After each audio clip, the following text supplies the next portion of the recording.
ಸ್ವಾತಂತ್ರ್ಯವು ವಿಶಿಷ್ಟ ಮೌಲ್ಯ ಸಂಕೇತವಾಗಿದೆ. ಡಾಕ್ಟರ್ ಶರಣಬಸಪ್ಪ ಕೋಲ್ಕಾರ್.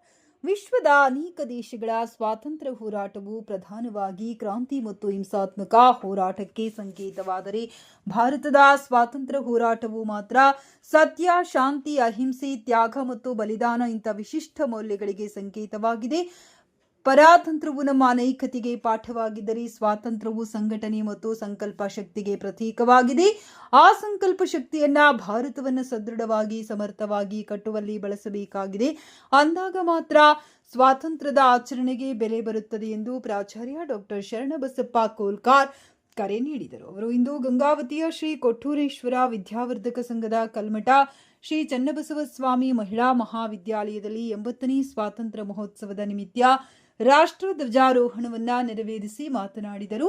ಮುಂದುವರೆದು ಭಾರತವು ಜಗತ್ತಿನಲ್ಲಿ ಅತ್ಯಂತ ಹೆಚ್ಚಿನ ಯುವಶಕ್ತಿಯನ್ನ ಹೊಂದಿದೆ.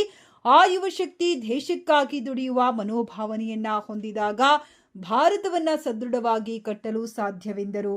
ಈ ಸಂದರ್ಭದಲ್ಲಿ ಡಾಕ್ಟರ್ ಉಪಪ್ರಾಚಾರ್ಯ KM Basavaraj Ayodhya, doctor Zarina, doctor Sharada Patil, doctor Suresh Gowda, doctor Vanishri Patil ಮುಂತಾದವರು ಉಪಸ್ಥಿತರಿದ್ದರು.